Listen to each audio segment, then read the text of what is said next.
और भी है राहें। राह कॉलेज से घर लौटी तो हमेशा की तरह चहकती हुई नहीं आई, बल्कि गुमसुम सी थी।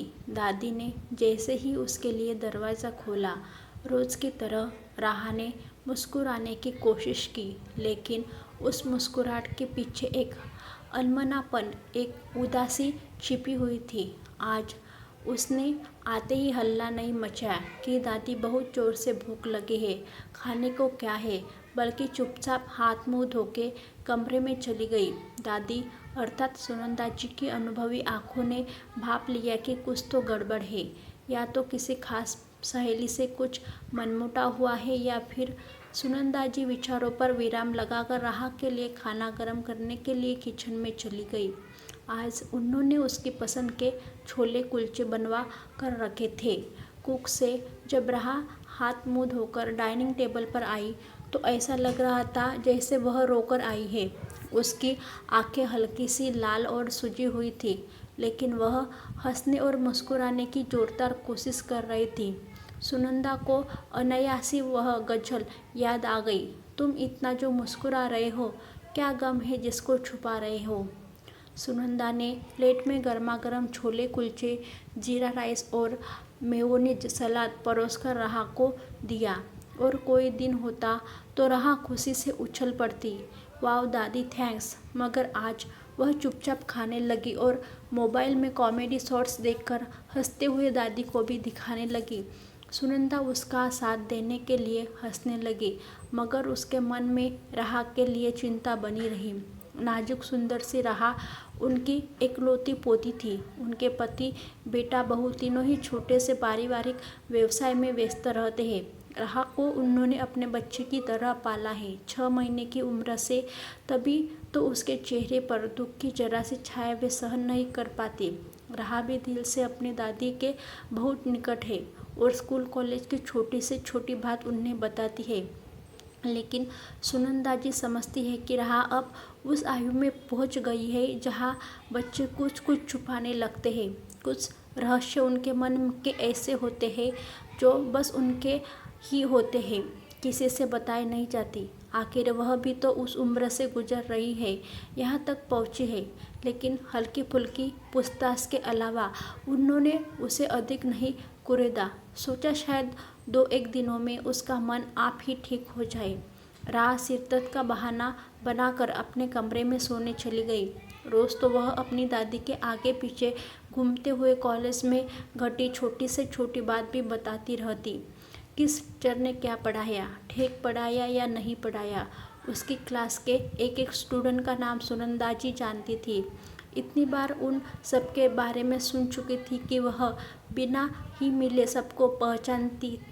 सुनंदा भी आकर अपने कमरे में लेट गई। बीए फाइनल में पढ़ रही राह ने अभी आयु के 20वें वर्ष में प्रवेश किया है। पिछले कुछ दिनों से वह कुछ अधिक ही खुश दिख रही थी। आते जाते सुनंदा जी गले में झूल आती, हर समय मुस्कुराती गुनगुनाती रहती। और आज राह पलंग पर लेटी थी, लेकिन उसकी आंखों में नींद नहीं थी। वह तो आंखें खोल शून्य में ताकते हुए करवटें बदल रही थी। ना उसका लेटने का मन कर रहा था और ना उठने का। आखिर वह उठकर स्टडी टेबल पर एक किताब खोलकर बैठ गई, मगर उसका ध्यान पढ़ने में नहीं था। वह खिड़की के बाहर फैले उदास आसमान को देख रही थी। बादल भी जैसे थके हारे से जाने कहाँ से चले आ रहे थे और जाने कहाँ को जा रहे थे। हवा भी आंगन में लगी बोगनवेलिया और मधुमालती के पत्तों पर चुपचाप बैठी थी। उस सारी प्रकृति अपने जैसी उदास और दुख में डूबी लग रही थी।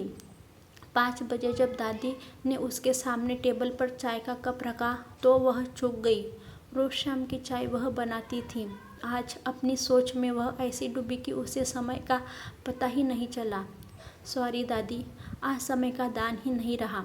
राह ने कहा, कोई बात नहीं बेटा, पढ़ते हुए अक्सर यदि विषय में मन लग गया तो ऐसा ही होता है। सुनंदा ने उसके सिर पर हाथ फेरते हुए कहा।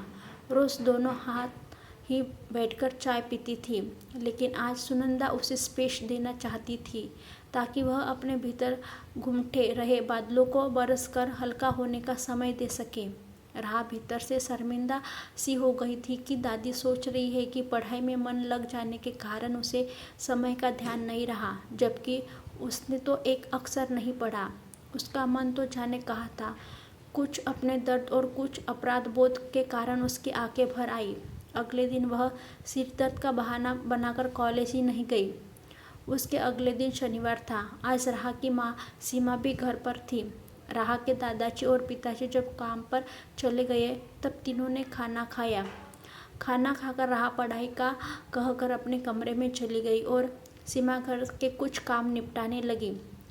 सुनंदा जी भी अपने कमरे में आकर थोड़ी देर एक किताब लेकर पढ़ने लगी, लेकिन उनका ध्यान राह पर ही लगा रहा। आखिर उसने राह नहीं पा गया और वह उठकर उसके कमरे की ओर गई। दरवाजे का पर्दा हटाकर देखा तो राह टेबल कुर्सी पर बैठी थी। वे धीरे से उसके पास जाकर खड़ी हो गई। टेबल पर किताब खुली रखी थी, लेकिन राह किताब में ना देखकर जाने कहाँ सुनने में देख रही थी। चेहरे पर ढेर सारी उदासी तैर रही थी। राह सुनंदा जी ने धीरे से उसके कंधे पर हाथ रखा। क्या बात है? कहाँ खोई हो?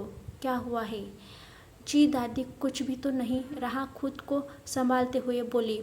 कुछ दिनों से देख रही हूँ, तू बहुत गुमसुम सी है। अपनी दादी को नहीं बताएगी? क्या बात है? सुनंदा जी ने प्यार से उसके सिर पर हाथ फेरकर उसे अपने पास पलंग पर बिठा दिया।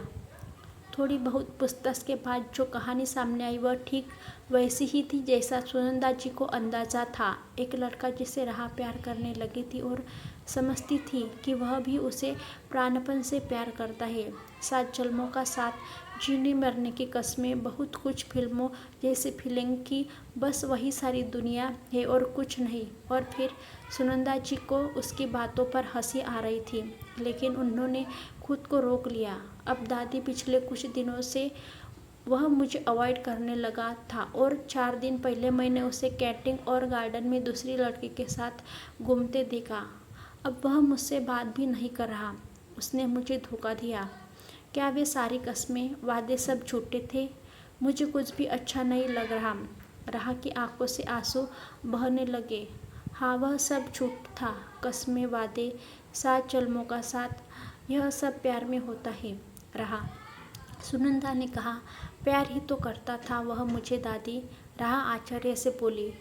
प्यार को होने और निभाने के लिए एक पूरी उम्र लगती है बेटा। जो आज हो और 4 दिन बाद खत्म होकर दूसरे से हो जाए वह प्यार नहीं होता।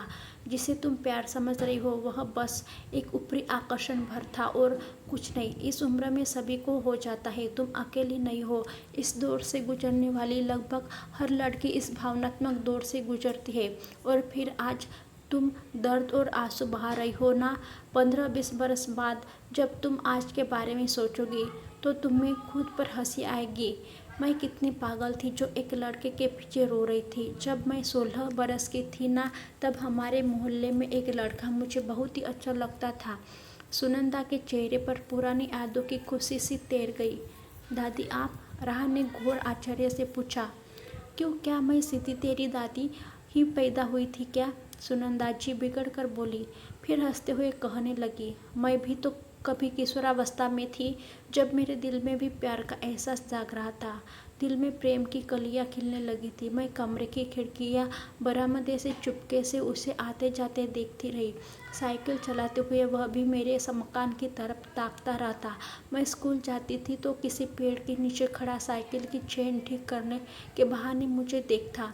कभी चने वाले या बेर वाले को पैसे देकर मुझे चने या बेर की पुड़िया भिजवा देता था और मैं खट्टे बेरों को कुतरते हुए उसके प्यार की मिठास में खो जाती थी। सपनों में उसकी साइकिल के पीछे बैठ न जाने कहाँ कहाँ घूम आती। सुनंदा के चेहरे पर वही किशोरवय वाली खुशी तैर रही थी। कितने रोमांचक दिन थे वह। हाँ, फिर आपकी मुझसे शादी हो गई। वह दादाजी ही है ना? आपकी लव स्टोरी तो पूरी हो गई, तभी आप इतना खुश हैं। लेकिन मैं अपने दर्द में राह की आंखें पुनः भर आई। अरे नहीं रे, पूरी कहाँ से हुई? उस समय पिता का कितना दबदबा रहता था कि मुंह खोलने की हिम्मत ही नहीं हुई। बस वह तो दिलों की भावनाएं थी, दिलों में ही रह गई। सुनंदा जी ने बताया। ओह, तब तो आप भी मेरी जैसी ही अनकली हो। आपका प्यार भी मेरी तरह ही अधूरा रह गया। राहा ने दादी का हाथ पकड़कर सहलाया, मानो उसे सांत्वना देना चाहती हो।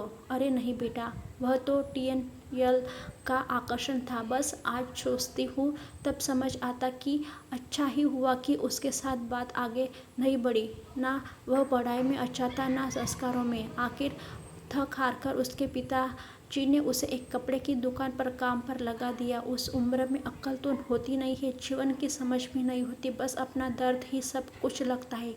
सुनंदा ने राह को समझाया। फिर क्या हुआ दादी? राह ने उत्सुकता से पूछा, क्योंकि उसने कभी भी दादी को दुखी नहीं देखा था। वह तो हमेशा बहुत प्रसन्न व संतुष्ट लगती थी। जीवन और रिश्तों में जब तेरे दादाजी से शादी हुई तब वास्तव में पता चला कि प्यार क्या होता है। एक उम्र के रूमानी आकर्षण और सच्चे प्यार में फ़र्क समझाना बहुत ज़रूरी है। रूमानी आकर्षण जीवन भर अपने एहसास से हमें गुदगुदा रहता है। कभी अकेलेपन में इसकी यादें होठों पर मुस्कुराहट भी ला देती है, लेकिन सच्चा प्यार जीवन को आधार देता है, साथ का आश्वासन देता है। बेटा, वह लड़का भी तेरा प्यार नहीं था, तभी दूसरी लड़की की ओर आकर्षित हो गया। तू भी उसका दुख मत मना। देखना, आज से 10 साल बाद तुझे भी आज के दिन को सोचकर हंसी ही आएगी। जीवन ने तेरे लिए तेरी सोच से भी बहुत अच्छा कोई सोच रखा है, जैसे मेरे लिए तेरे दादाजी को सोच रखा था। जिस दिन वह तुझे मिलेगा, उसके सच्चे प्यार में तेरा जीवन संवर जाएगा। सुनंदा जी ने राह के सिर पर प्यार से हाथ फेरते हुए कहा, जैसे मुझे तेरे पिताजी मिले। अचानक सीमा ने चाय की ट्रे थामे हुए कमरे में प्रवेश किया। माँ, आप अब यह मत कहना कि आपको भी कोई पसंद था पहले, राह ने सीमा को देखते हुए कहा। क्यों, मुझे कोई पसंद क्यों नहीं आ सकता? क्या मैं कभी 17-18 साल की नहीं थी? लेकिन मुझे भी इसी तरह तेरी दादी ने ही समझाया था। जब वह मुझे तेरे पिताजी के लिए देखने आई थी, तब मेरा उतरा चेहरा देखकर दूसरे कमरे में ले जाकर अकेले में उन्होंने मुझे पूछा और मैंने सब बता दिया था। तब मुझे गले लगाकर इन्होंने मुझे समझाया और फिर मुझे एक समझदार जीवन साथी ही नहीं, इतनी प्यारी माँ भी मिली। सीमा ने सुनंदा के कंधे पर सिर रखते हुए कहा, और तब से हम दोनों अकेले में उन यादों को याद कर कभी कभी हंस लेते हैं। सुनंदा ने सीमा का गाल थपथपाते हुए कहा, अब हम तीनों हंसा करेंगे। राह ने हंसते हुए कहा। अब वह ब्रेकअप वाले दर से पूरी तरह उबर चुकी थी और आकर्षण और प्यार का फर्क उसे समझ आ गया था। गर्म चाय के साथ 3 पीढ़ियों की स्त्रियां की सम्मिलित हंसी से कमरा भी खिलखिला उठा।